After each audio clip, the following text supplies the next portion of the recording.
ये जो plane crash हुआ, इस एग्जैक्ट सेम प्लेन में पहले भी दिक्कतें आई थी।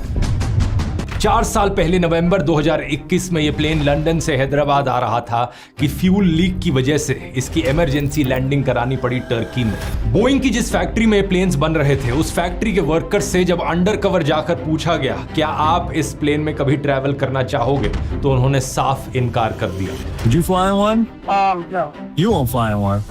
इन एम्प्लॉयज ने दावा किया था कि ड्रीम लाइनर्स के अंदर खराब पार्ट्स लगाए गए हैं। कई बार मेटल्स के टुकड़े जैसा मलबा इन प्लेन्स के अंदर ही छोड़ दिया जाता है और इन वायलेशंस को ना रिपोर्ट करने का इन पर प्रेशर बनाया जाता है। वहां काम करने वाले क्वालिटी मैनेजर ने सीधा अपनी पत्नी से कहा था कि आज के बाद वो कभी किसी ड्रीम लाइनर में ट्रैवल नहीं करेंगे।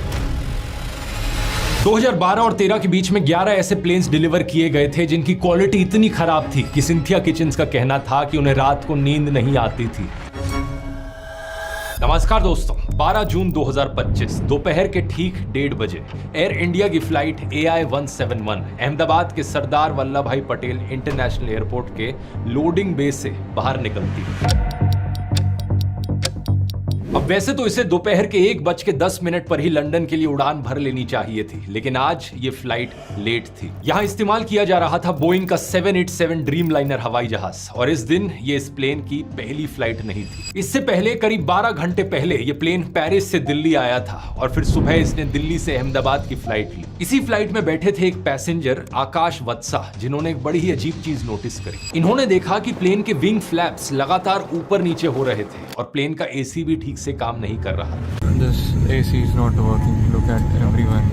बाद में इन्होंने इस इंसिडेंट का वीडियो भी सोशल मीडिया पर शेयर किया। इनका कहना था सिर्फ एसी ही नहीं, प्लेन का एंटरटेनमेंट सिस्टम, रिमोट कंट्रोल कुछ भी ढंग से काम नहीं कर रहा था। In-flight entertainment is not working. Nothing is working. Nothing at all. लेकिन फॉर्चुनेटली 11:16 पर यह फ्लाइट अहमदाबाद में सेफली लैंड कर जाती है।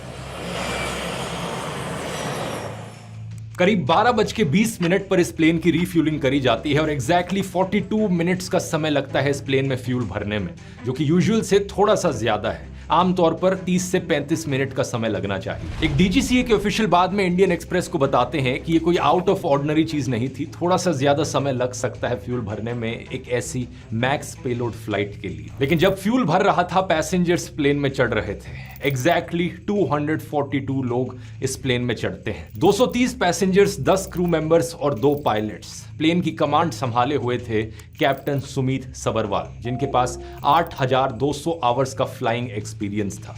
इनके साथ थे को पायलट क्लाइव कुंदर, जिनके पास 1100 घंटे का फ्लाइंग एक्सपीरियंस था। दोपहर के 1:31 पर यह प्लेन एक्टिव रनवे की तरफ जाना